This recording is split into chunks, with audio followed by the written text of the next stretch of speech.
litigation with every super beat, while the ledger shows the profit of a calculated cheese. Solo sex, super bills on other people's time. Trade the lonely hours for a nickel and a dime. The comments move like ants across a backlit pane of glass, worshiping the phantom as the shadows slowly pass. This is the altar of the grand masquerade, where the bond is a weapon and the trust is a trade. A fever in the wise, a sickness in the stream, drowning out the spirit for the luster of the scheme. All face in the glasses, woman made of stand, crumbling to nothing with her greedy outstretched hand. Parasocial poison in a systematic flood, turning every brother into currency and mud.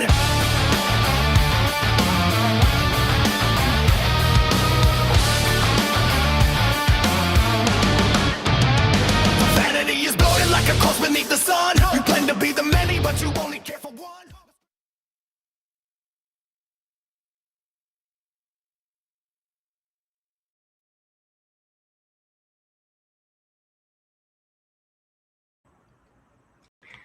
Good morning. Good morning. I hope everyone's doing well. Looks like I found a really good window to pop in. I won't keep you all very long. And basically, if let's check out the chat. Do we have? Oh, yep. Hello, Lindsay. Thank you for being here. Liberty Farmer, of course. If anybody's coming in for the replay, please leave your thoughts, your opinions, and any comments you might have below the video. And on perhaps the next stream, I'll go over anything anybody wants to talk about. It's been a wild ride the last 6 weeks, last 4 weeks, between additional fracturing within the community, more so-called exposés. Hello, Jennifer.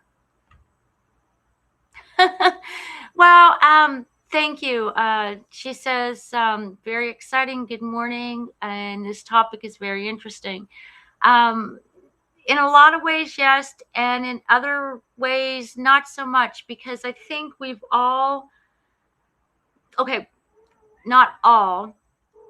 When you look at the dozen or so channels that make up what we call crama, true crime / crama, opinion, reviews, clips, commentary, it's how I don't want to put it into a particular box per se. From the outside, the audience, okay, the viewers, we all flow through these dozen channels. And when I say we all, it's colloquial, as in, if you look at the views that these channels receive, whether it's Nonsense, Nunya, Sue, AWBJ, Earth, Trisha,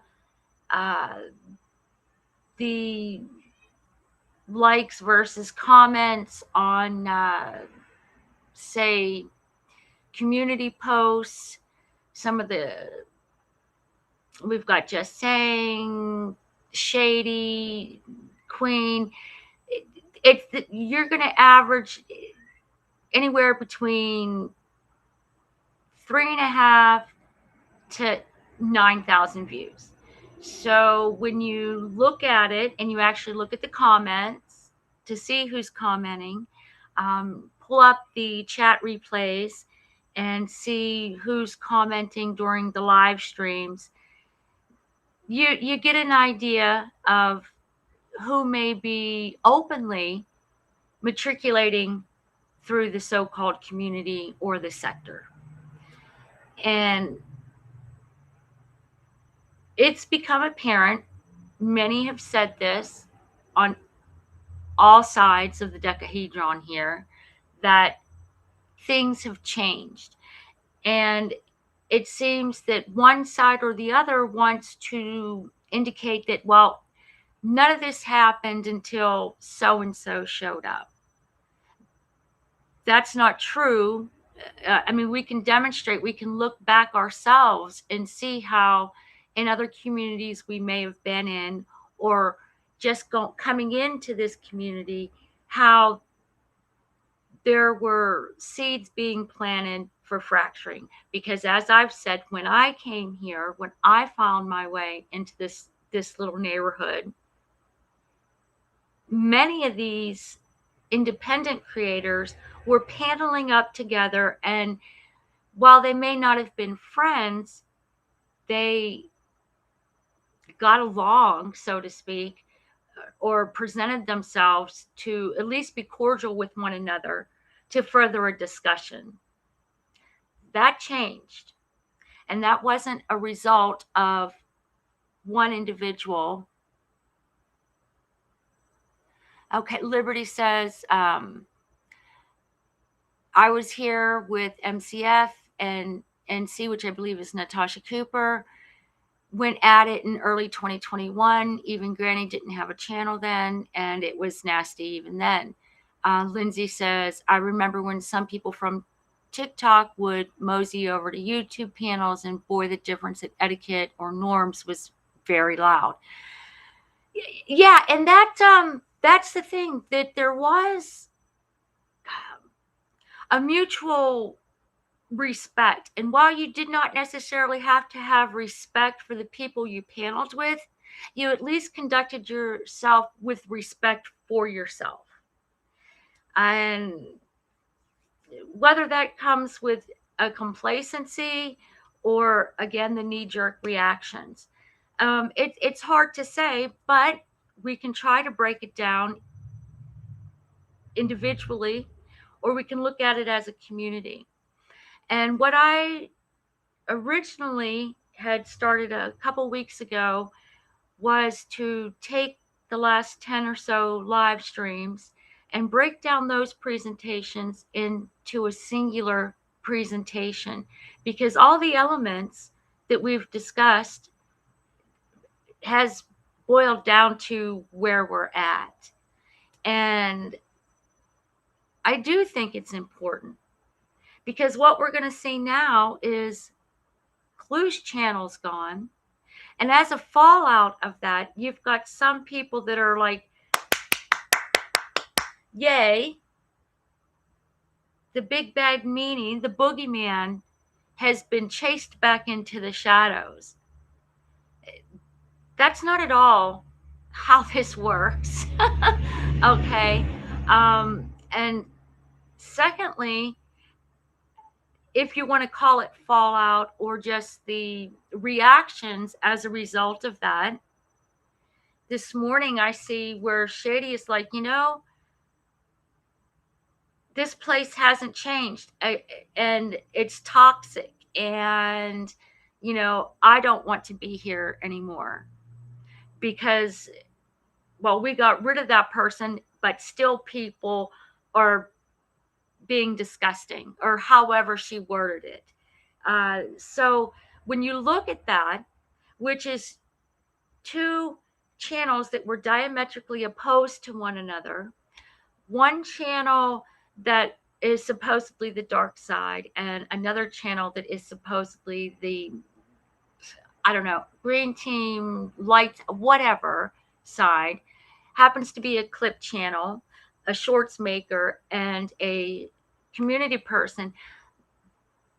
But the same can be said that in the way she presents her material, it's specific framing to push a narrative towards the benefit of one creator or another, and to go against the narratives, if you will, of another creator.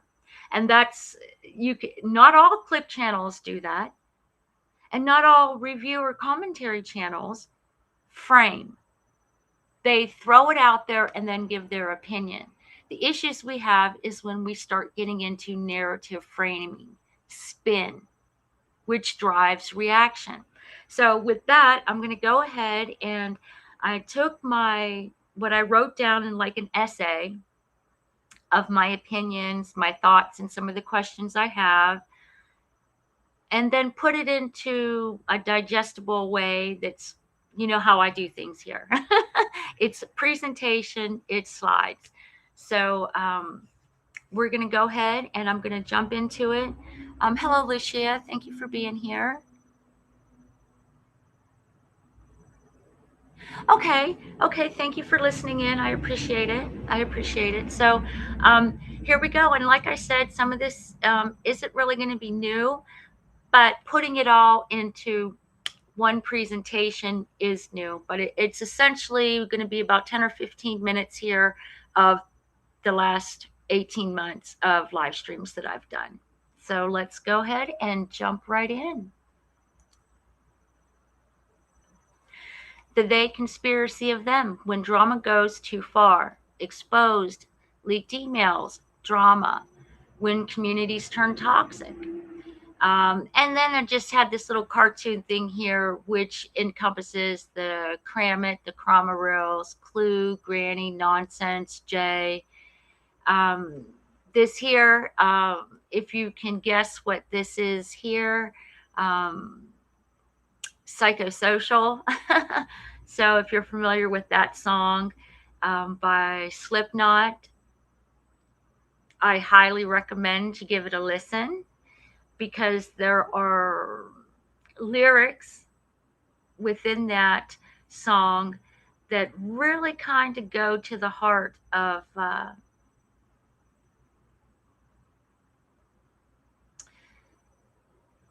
how broken some people are within society, and it song was a little bit ahead of its time because you can equate a lot of it to social media. So here we go. Parasocial poison. Over the last 2 years, many of us have watched a community that began with a shared purpose slowly shift into something else. What started as discussion around missing persons cases, advocacy, analysis, awareness, gradually evolved into creator conflict, subscriber division, personal investigations, and even legal action. Hi, Lori. Thank you for coming in. I'm going to go ahead and set chat aside for a moment so we can go ahead and keep the flow going, guys. This presentation is not about exposing a bad guy or creating a villain. It's not about choosing a side. It's about taking a look at the pattern or patterns that got us here. Because when real world consequences emerge from what gets labeled online drama, it's worth slowing down and asking how we got here and whether certain dynamics are shaping this community more than we realize. When something feels off, many of us have expressed or experienced moments where something didn't sit right. A live stream reaction, a comment thread escalation, a sudden drop of private messages. And yet we hesitate. We ask ourselves, did I hear that correctly? Am I overreacting? Is this my place to say something? Psychology calls this pluralistic ignorance. In ambiguous situations, people look around to see how others are reacting. If no one speaks up, silence gets interpreted as agreement. And that silence can unintentionally normalize behavior that in isolation might have raised a concern. This doesn't make any one of us foolish, it makes us human. Outrage as an incentive, a structure. Social media platforms reward engagement. Excuse me. Engagement increases when emotions are strong. Outrage drives comments, super chats, shares, and watch time. When a creator responds to criticism with visible intensity, whether genuine or amplified, the algorithm reads that as successful content. The more heated the exchange, the more visibility the platform gives it. Over time, this can create a feedback loop. And you've often heard me talk about this negative feedback loop that has been circulating through this handful of channels. And through the audience, really, conflict becomes content, content becomes revenue, revenue sustains the cycle. This does not require malicious intent, it only requires incentives. Manufactured or amplifying drama. The internet uses the term manufactured drama to describe the deliberate creation or exaggeration of conflict to generate attention. That doesn't always mean fabricating something from nothing. It can mean exaggerating minor disagreements, framing criticism as harassment, releasing information selectively, and encouraging an us versus them dynamic. Sometimes the goal is attention, sometimes it's consolidation of loyalty. And I really want y'all to think about that. We do often say, well, so and so is doing this just to, draw more attention to themselves. They just love the attention. Without thinking about that loyalty factor, is a lot of this picking a side. And what we saw with the Krama Rails and with the Kramit situation, and then with previously to that, the leaked discords, it's knee-jerk. In one respect, we get outraged, we get angry, we get sad, and we're taken aback by some of the things that we normally wouldn't see or be aware of. And is that driving loyalty? Hi, Shorty. Yes, I think that whether it's intentional or it's just part and parcel of when that happens, what does occur is consolidating loyalty. A creator is going to see who goes where and who sticks around. And that's manipulation. That is manipulation, in my opinion. And sometimes it simply becomes habit because it works. The ecosystem of drama. There is now an entire secondary economy built around creator conflict. Commentary channels, clip channels, opinion-based live streams. Conflict between creators becomes content for others. We went over the Atlantic article, but I'll summarize it here. Reported that some drama-focused channels generate significant monthly income. Conflict is monetizable. And that is the truth. That is the truth. Just one moment. Thank you. When the ecosystem exists, disputes don't just stay between two individuals. They become community-wide events, and subscribers often feel pulled into alignment, not because they want the conflict, but because loyalty becomes part of participation. So, sometimes the goal is attention, sometimes it's consolidation of loyalty. Conflict is monetizable. The audience will feel pulled to form an alignment and attachment, not because they want the conflict, but because loyalty becomes part of participation. I think that's important. And if you disagree with me on that, let me know. Leave me a comment and let me know why you would disagree. I'd be more than happy to have a discussion on that. Community fracturing. In this particular community, we've seen FOIA requests between creators covering the same cases, digging into personal lives, private Discord messages resurfacing publicly, the formation of sides, escalation into legal action. When creators become the central narrative instead of the case themselves, the community center shifts. The center of that community shifts. And once that shift happens, it can be very difficult to restore the focus.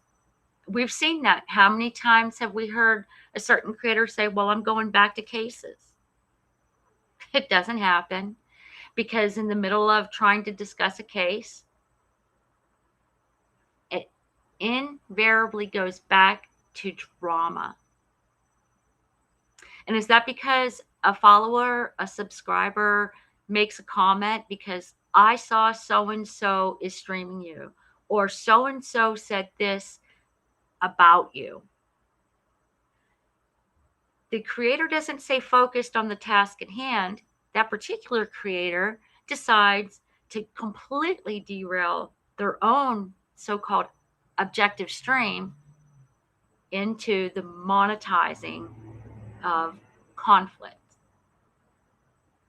So when you say, well, it's just this one creator, things weren't like that until they got here. Objectively, that's false. But more so, even when these particular creators don't speak on, because it has become the anti-AWBJ community. It is a drama, troll-filled, back and forth flame war. Is what things have devolved to, in my opinion. And it's not healthy. In a lot of ways, it's really not healthy. And once that shift happens, it can be very difficult to restore focus. Understanding reputation campaign models. Outside of YouTube, there are documented practices known as negative PR or smear campaigning. And this goes back to the presentation that I discussed, dark PR, and how I could see some of those techniques being used within this community. And again, I'm not accusing or saying that that is what is happening here, but understanding the mechanics helps us recognize patterns if they emerge, whether intentionally, coordinated, or organically incentivized. Reputation campaigns typically involved identifying vulnerabilities, gathering archived material, decontextualizing information, embedding that information into a larger narrative, releasing context strategically over time.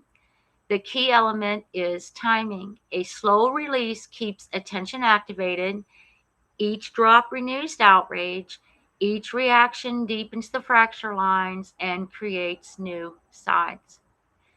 Even if no centralized coordination exists, the outcome can look remarkably similar when incentives align. And the effect on the community ultimately is the same.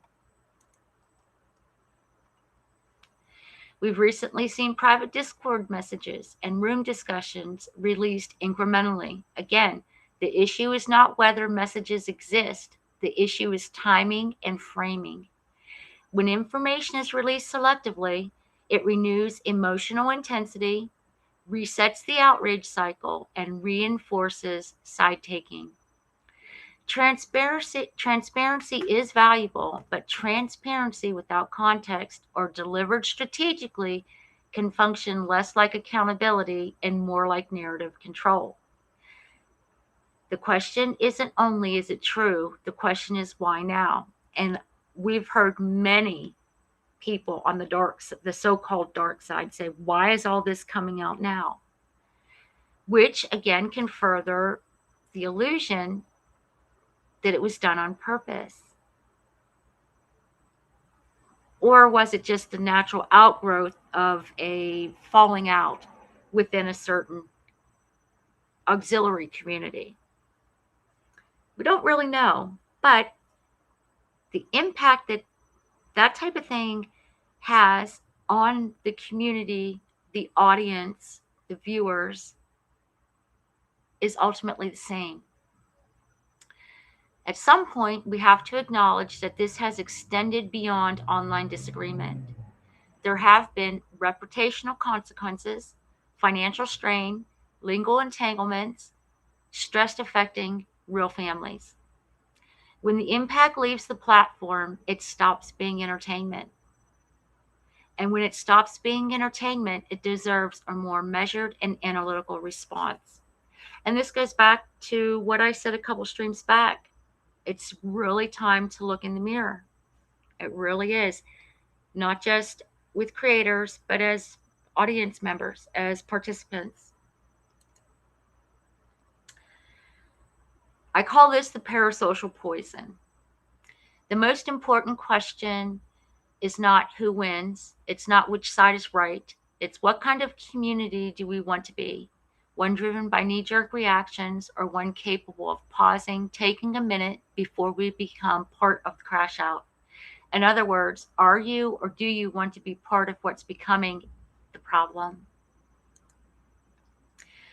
As I said, 2 years ago, this space centered around missing persons, on advocacy, on bringing awareness, and on cases. Somewhere along the line, the creators became the story. We cannot control what others choose to release. We cannot control how narratives are framed, but we can control our participation. Healthy communities are not ones that are without conflict, without disagreement, or without a little bit of back and forth and snarkiness. They are ones that refuse to let the conflict become the product, to become the content.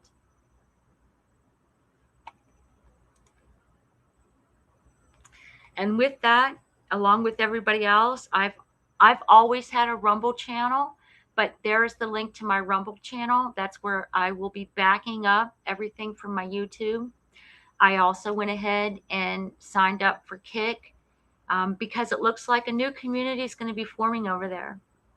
So if you want to be a part of that, go ahead and check it out.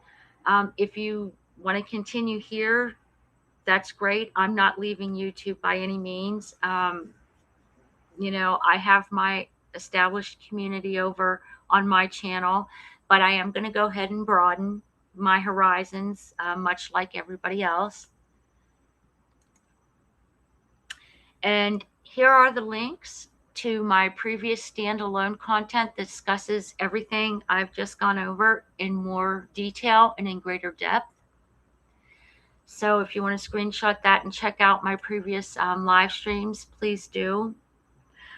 And in particular, the side quest we had for Play Stupid Games, Win Stupid Prizes.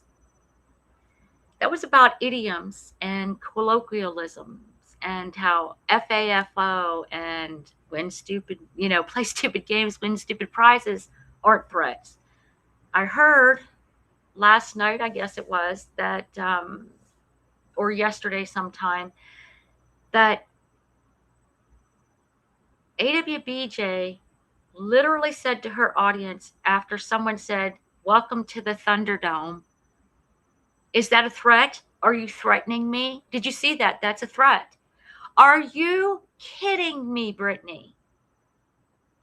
That is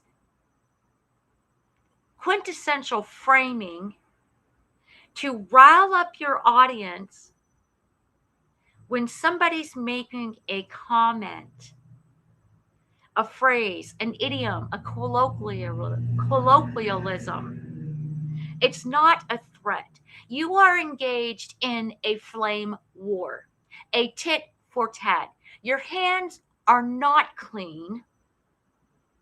You can try all you want to avoid accountability or responsibility for how you've puppeteered and you've had your own hands in all the BS and the anti-community that formed, or the anti-sector that formed out of how you conducted yourself on your channel. It boggles my mind. I believe that you do this on purpose just to get people pissed off. Just, again, to continue to drive you being content to keep your own drama going, because you are incentivized by it through whether it's the personal adrenaline, a dopamine rush, the serotonin that gets going. It's crazy. For someone who says, "I just want it to stop, I want it to stop," want to make sure you get your little digs in and your little outrage over a simple idiom to have your audience become invested in your outrage and to go along with it. It's the internet. It's the internet. This is where we're at now. Um, you know, as for me and my little cul-de-sac over here on YouTube, I'm gonna keep it going. I'm gonna keep it moving. If I see information that is patently false regarding the legal system, the judiciary, and the laws of Pennsylvania and elsewhere, I will surely bring it uh, to people's attention. And I will continue to do that. Um, when I see that there's something that tickles my fancy and I find interesting that is within the